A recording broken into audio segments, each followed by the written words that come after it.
Okay. Hi, Wojciech. This is Tom Barnhart from Warsaw. We are interviewing today Wojciech Krygowski from Swarovski in Gdansk as part of our ongoing series of what we call the Manager Series of SSE executives across the Central European region. Wojciech, thanks a lot for taking some time this morning. How are you doing? Very well, thank you. Hi, Tom. Nice to meet you on that sunny day in Gdansk. Yeah, it's a little bit cloudy here in Warsaw, but we're kind of happy to have it. A little bit of relief from the heat. So let's go straight into this. We are kind of going through and getting updates of the different SSEs, what they're doing in the region, how they're growing, how they're evolving, what kind of services are being provided to your HQ or your corporation. And I just wanted to kind of start off by getting a bit of an overview of what Swarovski is doing in Gdansk. You guys are relatively new, I think, 2 years or so. But give us a bit of an overview of how you got started, what you're doing now, and then I've got some follow-up questions from there. Yeah, sure. So first of all, Swarovski started building the GBS because I have to clarify we are global business services, and we are in that business model over 3 years ago, and it's 3 centers that we are having at the moment, and we will stick to that globally. Global hub in Gdansk and also 2 regional organizations in Malaysia and also in Costa Rica. Gdansk started 3 years ago in 2016. Right now we have over 400 people in the organization, and the regional centers, the spokes in Penang, in Malaysia and also San Jose, Costa Rica, are also catching up to support us in Asia Pacific and Americas regions respectively. Scope-wise, we started with the classic finance operations, namely accounting and controlling, and at the moment we have added to that portfolio of the services HR operations, all processes. We've got also customer service B2B, consumer service B2C, starting as we speak, global master data and some other services that make our portfolio complete, with the intention to cover most of the back office operations and the type of the services that we have in Swarovski. Okay, and you mentioned before the hub and spokes business model. Is that somewhat different than some of the GPS models you see out there? How is it a little bit different? Yeah, so I think 2 most frequently met are with the global hub, and 2 or 3 or 4 supporting so-called spokes, or you can call it just the regional centers supporting the global hub, wherever it is. In our case, it is in Gdansk in Poland, and this is the model that we are in. Or the second model, it can be like you have the independent regional hubs, like one for EMEA, one for Americas, one for Asia Pacific, on another configuration. So we have deliberately consciously chosen the first one as the most effective from my perspective, and the kind of a rule of thumb is that you centralize everything that is possible, that is supposed to be serviced out of the hub and spokes in the global hub, unless there are certain reasons to do that from the regional spoke, be it time zone, business proximity, language availability also, and the other skills that are available only in these regions, not in Poland.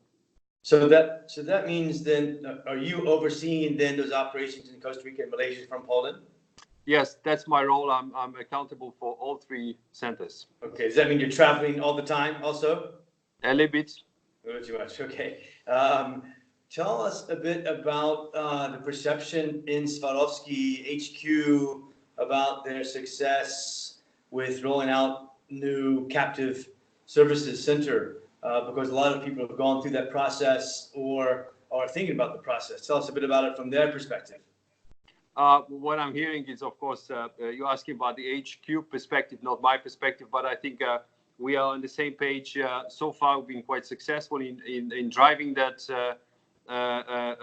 in implementing that model, and also in expanding our coverage as an organization. I have to mention also one more thing that I haven't yet. The GBS Global Business Service in Swarovski is not only hub and spokes, so 3 organizations, but we have as a company we went a step further, meaning that also the so-called written organizations, those that are staying after the transitions, they are also part of the same organization called GBS. So it's not that they are staying continue as a clients. The client is the business itself, but instead of that, we have them as our part of our team, GBS team, and it's all based on the partnership and all based on collaboration within GBS. Okay. That I think also makes us a little bit different to the others. With regards to the perception from the headquarters, what we are, I think, commonly thinking that so far so good. We still have. It was a bumpy road, of course. The change management, especially in the GBS model, comparing to the single functional shared services, the complexity of such a transformation is much bigger and definitely the more challenging. But I think our perception of where we are at the moment, and we have been 3 years ago, is that we made a big progress, and we're moving where we should. And so what challenges do you have or are you facing in Gdansk, in Miasto, and in your operations now? You've gotten to where you are, 400 plus people, new B2C services coming out. How's the environment there for staffing, people, turnover, getting the right skills? Tell us a bit about, do you have non-Polish teams there in Swarovski? Gives a bit more texture for the local operation. Yeah. First of all, yes, indeed. When we are speaking about our Gdansk center, we have well over 10% of our staff population as non-native Polish. That's first thing. Second is that Gdansk, I think, as industry has the same challenges ahead of us, like any other bigger city, T1 or T2 city in Poland, and also in the CE region. There is employee market, not employer market at the moment. So definitely it's a challenge for every single employer, especially in that industry, but generally in the entire economy in Poland. Our response to that is that, apart from very strong brand that is definitely helping us, is that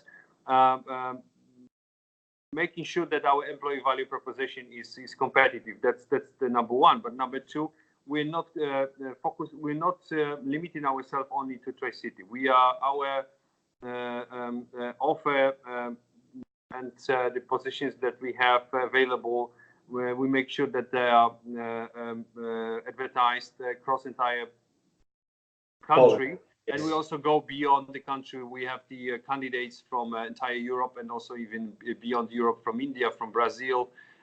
We don't limit ourselves to even to that region. Yeah, great. Well, nice to have the beach and the oceans, seaside might help a little bit in getting some of those guys as well. Yes. For sure, the Tri-City as an attractive place to work, but also to live, is an asset, and definitely we are using that. Two more questions I've got. In terms of strategic, or let's say more advanced services that might be provided in Swarovski Gdansk, give us one or two precise examples of what type of services you can imagine that Gdansk office might take on the next couple of years, because a lot of people talk about moving up the value chain, et cetera. But can you give us some specific example of that? And my second part of that same question perhaps is on the BPO side. A lot of the BPO guys are looking to hive off a certain vertical of an SSE. Do you guys work with with BPOs, or are you open to taking on a BPO to take part of the operations that you've got? So let me start with the second question, where the fundamental rule in the transformation of Swarovski, we call that program Fit for Future, FFF. So one of the fundamentals in FFF is that we don't exclude the outsourcing as a solution, as a part of the game. Okay. And yes, we are also considering outsourcing. Just to give an example, payroll, for example, at the moment, 95% I would say is outsourced. Whether we're going to go further down that road, we'll see, but we're not excluding outsourcing from our list. That's first thing. Second, yes, as most of the shared services in Poland and in the region, I would say globally, we go up scope. So from the very simple transactional activities, we are moving up the complexity scale. You ask about the example. I can use the example, for example, example of the fraud prevention, a sophisticated activities, using sophisticated tools to prevent and detect the frauds in our online business. Something that 2-3 years ago we've been not capable of doing. But at the moment we are moving into that direction. That requires really certain skills, which are luckily also available on the market, and we would like to grow in that front line and also bring more complex activities to our portfolio of services that we provide internally. Okay, so I'll try to keep these interviews at sort of 10 minutes max. So let's begin to wrap up. Any question that you think I should have asked you? Or let me ask you another way. If you were interviewing yourself or interviewing someone else running an SSE in Gdansk or Poland, what question would you want to ask them? Well, the question that I am asking myself, and also I'm asking to my peer colleagues when we meet, of course, what 2020-21 is going to bring technology-wise, legislation-wise, because we are always part of the game. I mean, the entire industry in Polish economy facing changes in legislation that are impacting us. How we can better leverage on the available technology, what trends we're going to observe on the labor market. I think these are the topics that are quite high on our agenda, and the answer to that, well, sometimes you need a crystal ball, sometimes it's just about the very good long-term planning. Right. Well, I assume it would be a Swarovski crystal ball if it would be one at all, right? Last comment and question about the most hyped or hottest subject of RPA, process automation. Are you all involved in taking outside vendors, providing RPA services, or is that something you're doing in-house? Or tell us a bit about the state of that inside Swarovski. Yeah. So RPA is a hot topic everywhere at the moment. Everybody's talking about that. Some of our peer companies already have some experience under the belt.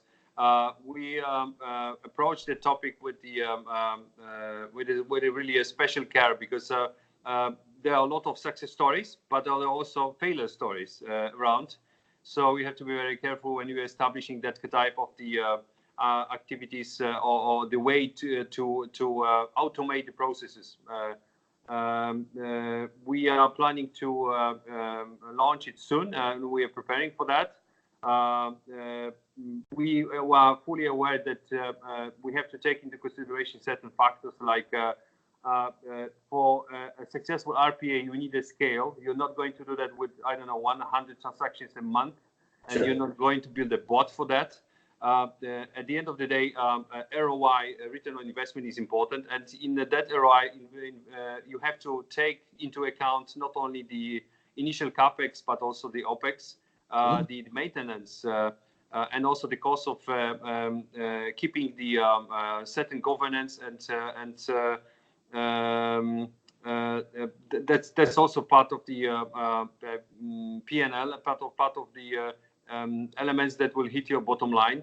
On the other hand, we see a lot of potential in there. I think Swarovski is the company that has the scale enough to find the spots where RPA is going to be bringing tangible results in effect of the efficiencies that we can gain through that. Right. Okay. Okay. Great. Great. Well, Wojciech, thanks very much for your time this morning, Friday morning. Enjoy the weekend. We'll check in with you again in about a year or so to see how you guys have developed and how your expansion continues to go. Good luck with the new B2C services coming on board, and enjoy the weekend. Yep. Thank you. Thank you. Bye. Have a good one. Thank you.